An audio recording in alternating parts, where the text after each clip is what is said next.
नमस्कार मित्रांनो, गणपतीपुळ्याची सफर आम्ही तुम्हाला मागच्या व्हिडिओमध्ये घडवली. आता या व्हिडिओमध्ये आम्ही रत्नागिरीजवळच्या हापूस ॲग्रो टुरिझम या रिसॉर्टची सफर घडवणार आहोत. या ठिकाणी आता आम्ही निघालेलो आहोत. आता आमचा प्रवास रत्नागिरीच्या दिशेने सुरू होणार आहे. आता गणपतीपुळ्यातून आम्ही बाहेर पडतोय.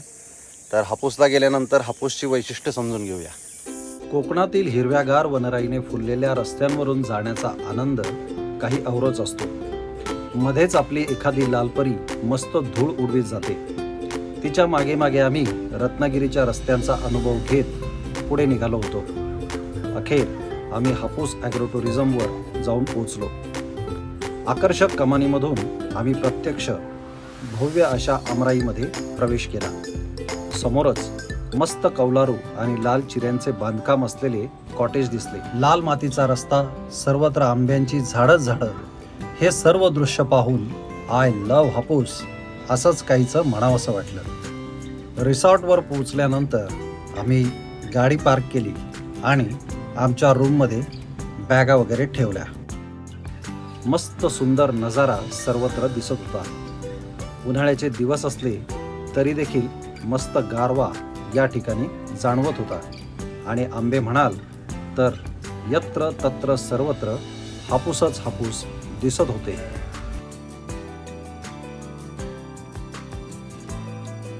मित्रांनो, हापूस ॲग्रो टुरिझम मधली ही सफर आपण आत्ता करतोय. इथे बघा, झाडाला सगळीकडे ना असे मोठे मोठे हापूस आंबे लागलेले आहेत. आपण पुण्यामध्ये किंवा मोठ्या शहरांमध्ये हापूस असा आपल्याला खूप नेहमीच अट्रॅक्ट करत असतो. सर्वांचं आवडीचं फळ आहे. पण या ठिकाणी तुम्हाला पावलोपावली हे अशा प्रकारची फळं लागलेली दिसतात. फारच सुंदर अनुभव आहे.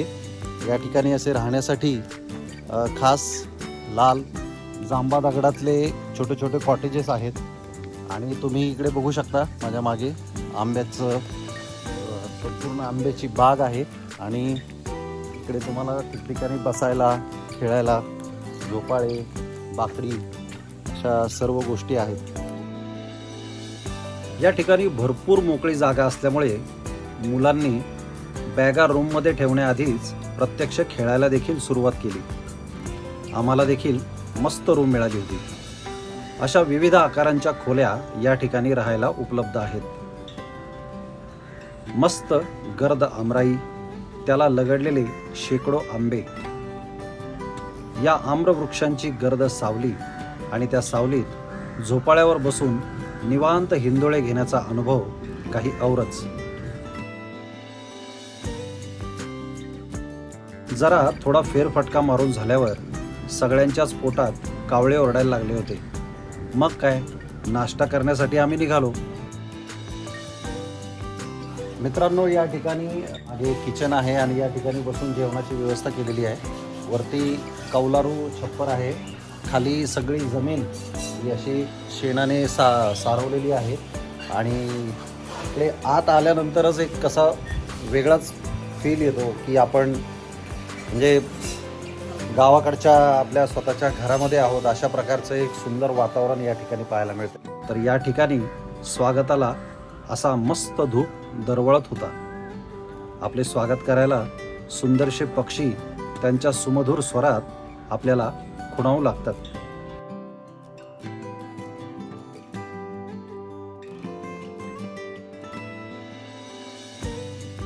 स्वयंपाकघरामध्ये या मावशी मस्त तांदळाच्या पिठाचे घावण घालत होत्या. आतमध्ये जाऊन पाहिले तर तव्यावर मस्त जाळीदार घावण तयार होत होते. शेजारीच इथले काम सांभाळणारे आबा नावाचे व्यक्ती स्वच्छ ताटामध्ये हिरवी आणि लाल चटणी वाढून घावणे वाढण्याची तयारी करत होते. घावणे आणि थालीपीठाचा खमंग नाश्ता समोर आल्यावर कोणाला दम निघतोय. या किचन आणि डायनिंग स्पेसचा परिसर देखील तेवढाच देखणा आणि आकर्षक आहे. या ठिकाणी थोडा वेळ थांबल्यानंतर आम्ही पुन्हा आमराईमध्ये भटकंती सुरू केली. एक निवांतपणा या ठिकाणी जाणवत होता. हे बघा मित्रांनो, जिथे पाहाल तिथे आंबेच आंबे. तुम्हाला अशा कैऱ्या लगडलेल्या दिसतील या ठिकाणी. हे बघा, आणि इतक्या खाली आहेत की मला आता झाडाखालून असं जायला लागतंय. आणि आता मी आता खाली बसतो. हे बघा, जमिनीपासून अगदी जवळ म्हणजे किती 1 2 3 4 वीट अंतरावर हे आंबे लागलेले आहेत. किती सुंदर फळ आहे बघा. आणि ह्या आमराईमध्ये तुम्हाला ह्या ॲग्रो टुरिझमच्या नावाप्रमाणे सगळीकडे हापूसच हापूस पाहायला मिळणार.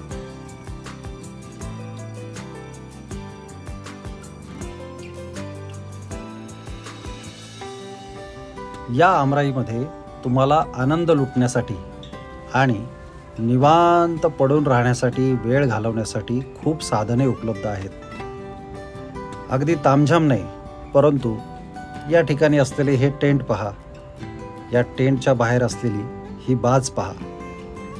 या सावलीमध्ये या ठिकाणी बसून निवांतपणा अनुभवण्यासारखं दुसरं सुख नव्हतं.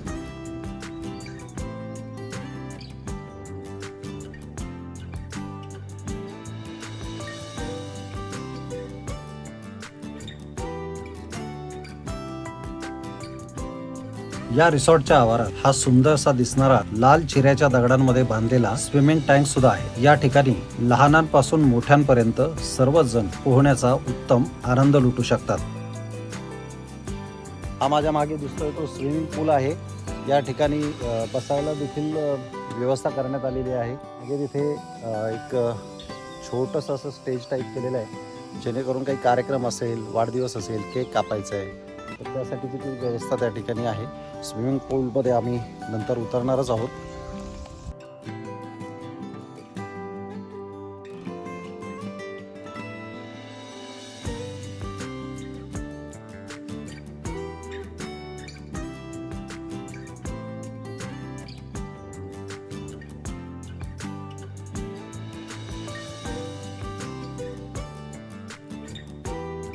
मित्रांनो, आता आम्ही ह्या थारमधून लोटेश्वर मंदिराचं दर्शन करायला निघालेलो आहोत.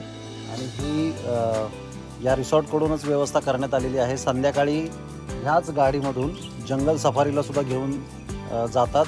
आणि इथे जवळच एक नदी वाहते आणि त्या नदीमध्ये सुद्धा तुम्हाला बोटिंगचा अनुभव या रिसॉर्टच्या माध्यमातून दिला जातो.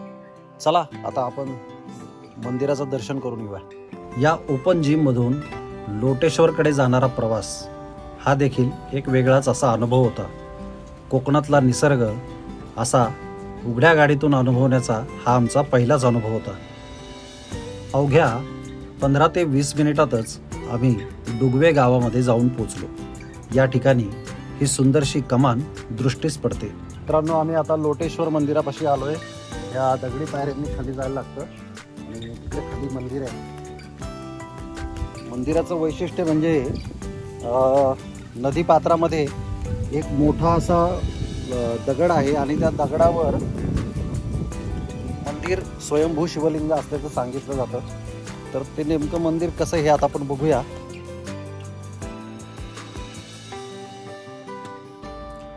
साधारणपणे 200-300 पायऱ्या उतरून थोडं खाली गेल्यानंतर लोटेश्वर मंदिराचा परिसर लागतो.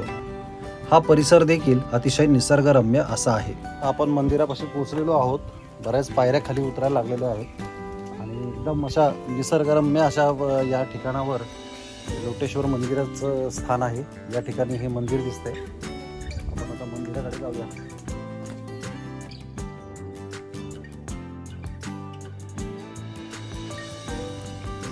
या अशा भल्या मोठ्या शिळेवर महादेवाचं मंदिर वसलेलं आहे. हा अतिशय भव्य असा दगड या ठिकाणी आहे, मोठा गोल आकाराचा, आणि त्याच्यावरती हे मंदिर आहे. आता आपण वर जाऊन मंदिर बघूया.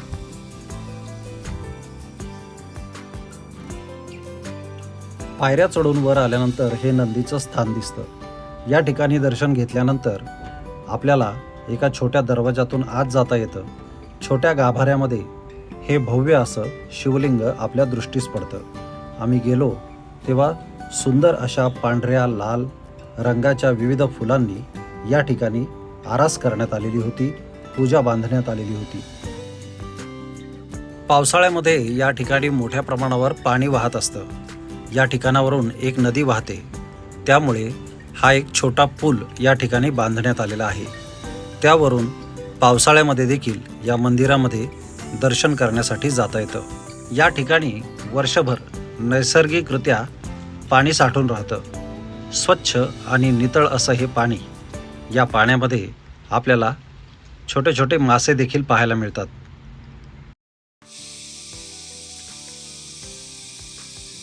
हा जो पाठीमागे कुकरच्या शिट्टीसारखा आवाज येतोय, तर हा या जंगलातल्या काही विशिष्ट किड्यांचा आवाज आहे. शेकडो किडे एकाच वेळेला अशा प्रकारचा आवाज करायला लागतात आणि त्यामधून हा अशा प्रकारचा आवाज तयार होतो. लोटेश्वराच्या परिसरातली भ्रमंती पूर्ण झाल्यानंतर आम्ही पुन्हा हापूसमध्ये परतलो. दुपारची वेळ झालेली होती. कडकडून भूक लागलेली होती. उन्हामधून आल्यामुळे आम्ही थोडा वेळ आराम केला. त्यानंतर फ्रेश होऊन जेवणासाठी डायनिंग हॉलवर गेलो. तर ही अशी मस्त आमरस थाळी समोर आली.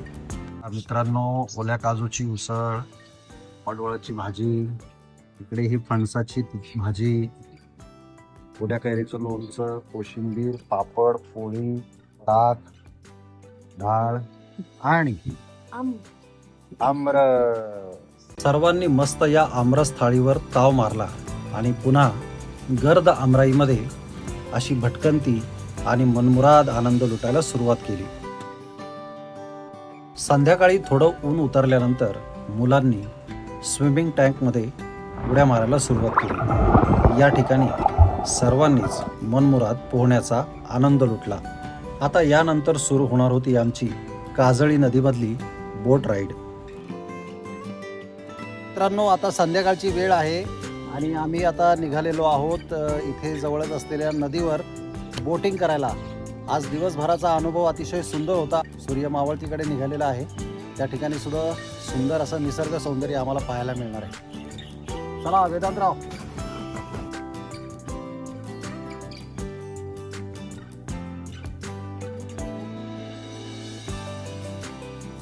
मित्रांनो, बोटिंगच्या दिशेला आम्ही निघालेलो आहोत. मागे गाडी लावली आहे आणि थोडं अंतर आता चालून जायचंय. मित्रांनो, सोशल मीडियावर कोकणातली एका व्यक्तीची कविता फार फेमस झालेली आहे. कोण म्हणतं बेवड्याक मान नाही. तर ही जी व्यक्ती आहे हेच आपल्याला बोटिंग करवणार आहेत. ते नाव वलवतात. तर त्यांच्याकडून आपण ती कविता देखील ऐकणार होतो. पश्चिमेकडे सूर्य मावळतीला निघालेला होता. नदीच्या पाण्यावर त्याचं लालसर असं प्रतिबिंब पडलेलं होतं. मित्रांनो, ज्या बोटीतून जायचं आहे ती आता इथे लागलेली आहे नाव आणि आता आम्ही त्या नावेत बसायला चाललेलो आहोत.